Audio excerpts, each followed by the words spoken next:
guys, so today we got a pretty interesting video.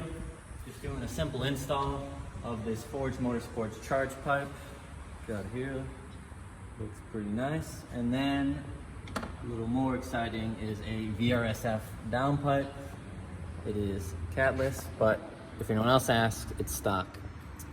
So take a look at that. In my room. This is a launch edition. You guys can see in the black wheels. Red's not always been my favorite color, but I kind of like this shade of red. Slugs, but I was going to show you the flat. But right now this car is completely stock. It just has a stage 1 tune from A90. If you look on the dash, you can see what number it is. It's 463 out of 1500. But yeah, so I guess we're just gonna slap those parts on, maybe take it for a little drive, make sure everything's good. Okay, so first, we're not really gonna do this in order. It's just kind of taking everything off we need to. We're gonna loosen the throttle body bolts for the charge pipe. We got what is this? This is a T25. Gonna go ahead and loosen this up. See there, that one's really easy to get to. Well, this one down here. This one's a little tight. Make sure it's lined up. You don't want to strip anything. There we go. What is that? Is that a BMW logo? Oh yeah. All right, guys. So got these loosened up, and first you got to take out. I believe this is the intake temperature sensor, and I don't remember what the other one is. So first you just got to pop these little clips. You can see them right here. Pop them with your finger or this little flathead. Just goes like that, and then you press on them. And they just slide off easily. And you can't really mix them up because they're both different sizes, so no need to worry about that. This one over here can be a little tricky. You gotta make sure you're squeezing down on the clip. Actually, let me just pop this all the way. That's about it. Because sometimes they can be a little finicky. There you go. So I got those two sensors disconnected, and I think that's it for as far as connectors. All right, so now over at the intake box, same thing with this little clip here. Pop that up, squeeze, pull off, just put it to the side.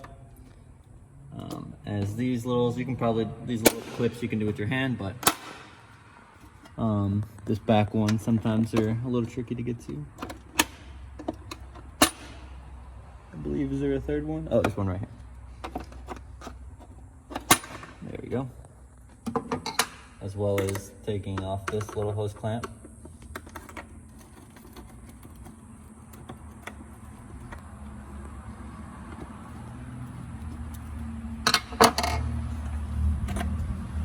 There you go. Looks up like this. And the top half usually needs to be twisted a little to get it loose from the pipe over here. There we go. Take the top half off. Set aside. This air box sometimes is a little fun to get out. It sits into some rubber grommets. Just kind of pull up on them. Make sure you don't lose any of the rubber grommets. Sometimes the rubber grommets will come out and hold on to the box. You can see none of them came off. They're still in here, which is good. So we'll take the airbox out, and now it gives you really good access to the downpipe and everything, or if you're changing the turbo. So now you can see the V-band and everything down here, and gives us a lot more room. And I'll also be able to kind of get to the cold side of the charge pipe, which is down here. Kind of hard to see on camera. There you go, right now. Right here is this is a little clip where the charge pipe goes onto. You just pry some tools onto it, and it will pop off. I'll show you the clip better once I get it out. You got the clip off is actually really easy. You just take a flathead and kind of maneuver it off. This is will look exactly the same as the stock, but it's easier to show you up here. So this clip kind of slides right here. It slides over the pipe and goes into these grooves. I'll show you in a second. kind of hard to hold the pipe in. There you go. You can hear it in a second. There we go. Okay. So this is what you'll kind of be looking at in the car. All you kind of do is just take a flathead and pry it off. So when this is in the car, you know, you just take a flathead and then just pull up on, and it just comes right off. So, like we said, we loosened these two throttle body bolts. Just take them out, don't lose them. Set it aside on the new charge pipe. We'll just feed them in there for now, so don't lose them or anything. And then to get the charge pipe out, it's a little bit of a Jenga kind of thing. Yeah, it comes out pretty easy, but just gotta kind of, that's not a word, but just gotta finagle it out of here. So now that we took that clip off that cold side, it comes out pretty easy. So basically, what we missed off camera because we need two hands, is you basically kind of, there's a little coolant line. I don't know if you guys can see this, but you kind of have to twist the charge pipe. You can kind of see the way we're going. We're twisting it past this coolant line, and you have to kind of push down the coolant line and move it out of the way of the charge pipe. It's not too bad, but you can kind of see the way we're going right here. You can see the charge pipe is twisted right now. So you kind of have to continue to twist it out of here past this coolant line, kind of maneuver it out. All right, guys, back again. It's just a battle with that coolant line down here and kind of hitting the little intake pipe that goes to the cold side of the turbo. This little thing down here, it has a little block, so it kind of makes it hard to pull this out, but we managed. You just gotta kind of finagle and move those lines out of the way. This big coolant line right here, if you can kind of see that, a coolant hose rather. So once you kind of finagle that out of the way, voila, the stock sucker comes out. It mainly makes it so hard because this is so like fat and wide, which kind of is not fun, but it is able to come out. Just kind of, like we said, kind of twist it and work around that coolant line. Just don't, do anything too hard. You don't want to break anything, but you can, give it a little force, you'll be okay.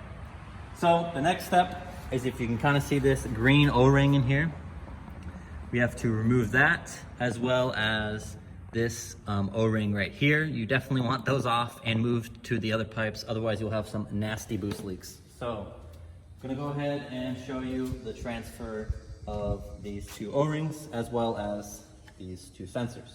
All right, guys, so nice. Let's take these bolts off, fish it out. All right, you can use pretty much anything, but you don't want to rip these gaskets here. So I like to use this little pick tool I have in my little mess of tools here. Makes it easy. You can use maybe like a knife. Just don't cut this gasket here, because we need this in minty condition and we don't want to rip it.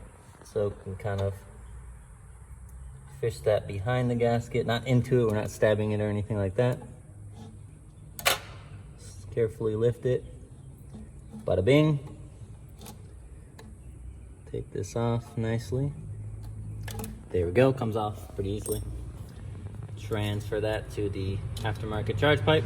Fits perfect, seals, should be nice and flat. There shouldn't be any kinks on it. Make sure you kind of check it over visually. Goes on there nice. Same thing over here with the cold side of the turbo, the charge pipe. This one's a little more difficult to get out.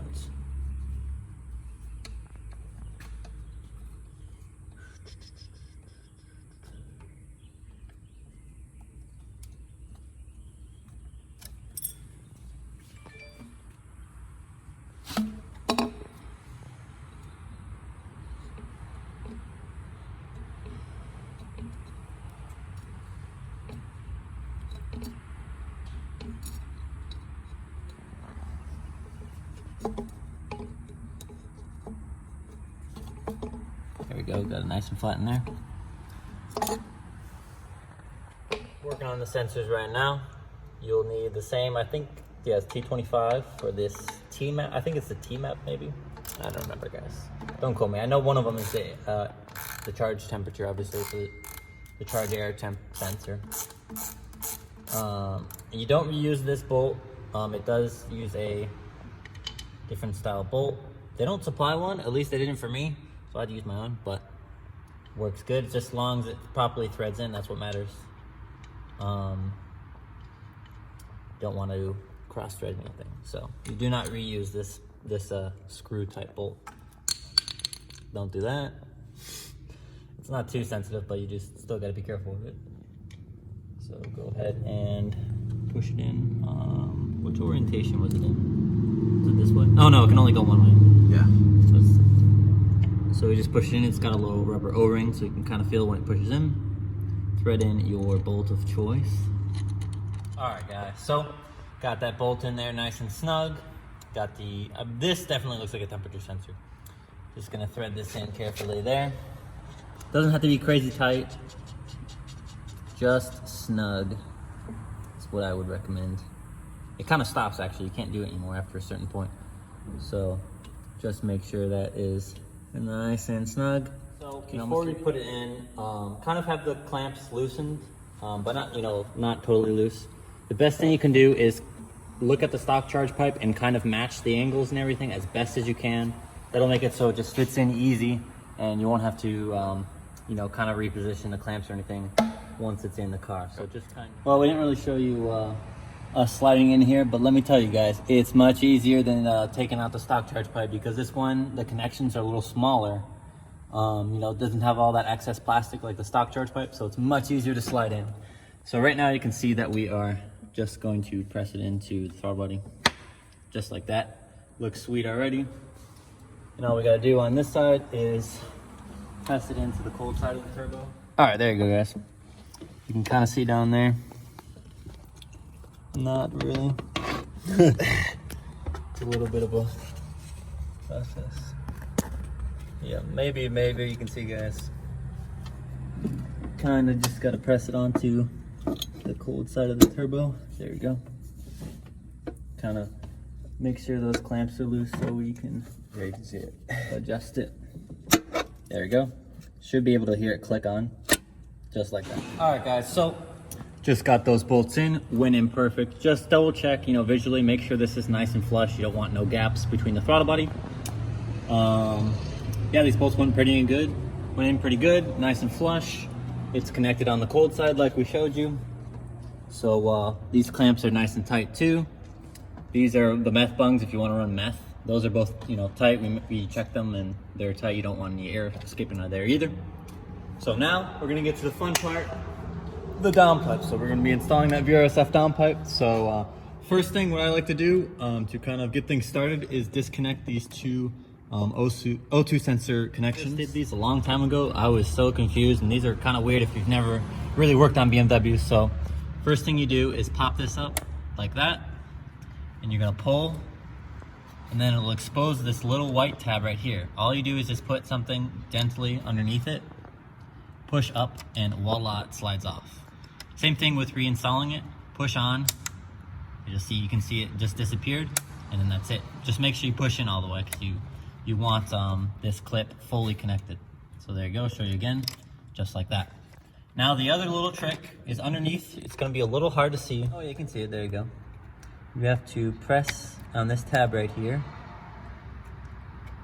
and voila, that's what releases it. If you don't press on that tab, this thing will not move, and you're gonna be pretty frustrated. So here's a little better angle. All you gotta do is just get something to press this tab, and then slide forward while you press it. Really easy once you understand it. Same thing for the other side as well. Now that we got those tabs unhooked right here, you can see the sensor lines have these little things. Just pull out. It's got one, the black one has its own up here, and then down here they both share one. Just same thing, pull it off, make sure these don't fall off, and there you go. Oh, actually, there's another one back here. Secret one, bonus. Now we're gonna start working on these bracket bolts. So hopefully you can see pretty good, but you got this little tab right here. You kind of have to push out of the way because it holds this bracket in place. Then you can get access to these two bolts. They usually come off pretty easily. All right guys, so this is the catback bolt. Same thing again, 13 millimeter. Put that on there. Might require a little force, but usually not too bad. You don't have to take it off all the way, but just get it threaded out pretty far, because we need this clamp nice and loose, so we can slide the downpipe off. Looks like it's already came off easily, which is nice. If this kind of gets stuck, guys, if it doesn't, you can't see that it's loose, just tap it kind of around the clamp, and it'll let go of the downpipe. You can kind of see it's already kind of wanting to come off. Another thing to do, I recommend, guys, is undo this bracket bolt right here. This will let you kind of move the exhaust back and forward and give you a lot more room to get this downpipe off. So we'll go ahead and also remove this little bracket bolt right here. You do want to completely remove the bolt so it can be free. So now you can see that the exhaust has some room to move around. All right guys, so now most 99.99% of the time these V-bands will be kind of stuck on here. Like you can see, there's no bolt, but it's not moving at all. Basically, you know, it just heats up and it shrinks onto the back of the turbo. So what you do, you can use a small hammer or a bigger wrench to kind of tap the V-band. I just have this little hammer. So you just gently tap the V-band, and usually it'll pop loose. You don't have to smack this thing, just kind of like this. Up here a little, down here a little.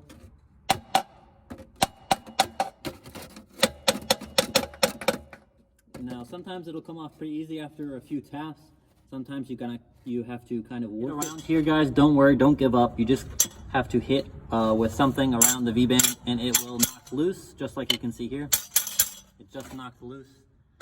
And you'll know when it's fully loose when you can spin it like this. And that's when you know you are good to go. So now we are going to probably back this off. Just remove the V-band and kind of set it on the stock downpipe like this. There you go. So now there's nothing holding the back of the turbo and the downpipe together. All right guys, so you can see it's moved from the original line right here. So basically we're just twisting, kind of wiggling, and ta-da, it'll come off. Some are harder than others, but don't worry. Once again, don't give up. With some muscle and wiggling and stuff, it will come out. So let's go ahead and pull this downpipe out. We'll show you that. That's why we also disconnect this hanger here, so this exhaust, the rest of the catback, can move freely. Makes it taking off this very easy. So just like that. All right guys, so now you can get an actual O2 sensor tool, but I just use this tool here, made in Taiwan, so you know it's great. All right guys, so this one wasn't too bad. Just gotta put some muscle into it and it will come loose. All right, so this VRSF, they come with little blocker bolts. No idea why I don't think anyone's not using an O2 or O2 sensor, so, but they do come included. But so all you do is just thread it in pretty easily. Just have to kind of spin this connector with it, otherwise it'll back out. There we go. Take our wrench. You don't have to go crazy. I mean, obviously you want a pretty tight seal here. You don't want any exhaust leaks or anything. But you don't have to go crazy. Just like pretty tight.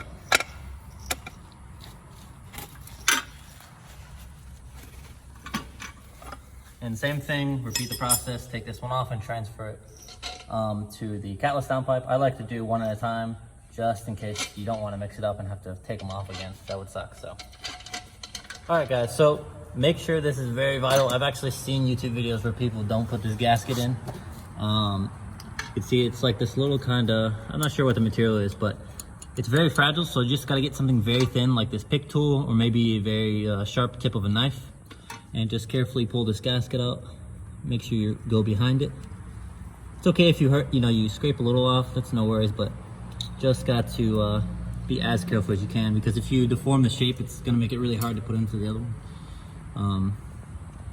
So we can just carefully go to each side, slowly pull it off, kind of finesse it a little bit.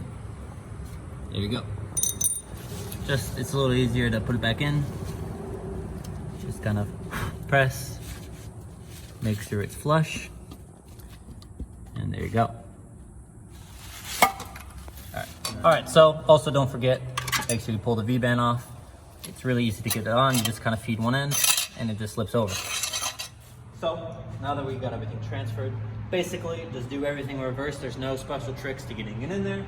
You just kind of get it up there, tighten the V-band down, literally just reverse the process, and then you'll be good to go. So I'm just gonna go do that really quickly, and then we will do the first startup. Get it onto the bracket down here. You can kind of see me putting on the bracket and push that on. Then we're gonna go up to the top of the car and kind of line up the V-band and tighten that down. Everything back in. We got that charge pipe on, and if you look down there, you can kind of see the downpipe. If you look down close enough, yep, she's sitting pretty down there. Can't really see it with this heat shield in the way, but you guys saw us put it in. So we're gonna go ahead and put on the final piece, which is the engine cover. Clips back in. The charge pipe, it fits on still pretty good, but it's a little raised. There we go. Looks pretty good with the charge pipe and everything. So we're gonna go ahead and give it the first start.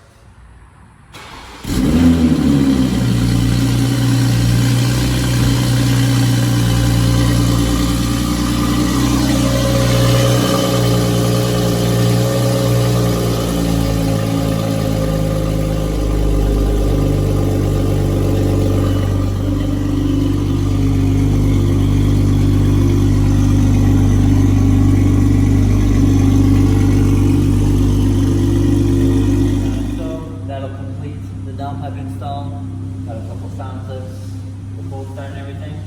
And this video was pretty long, but it was very detailed of how to put the downpipe in and the charge pipe.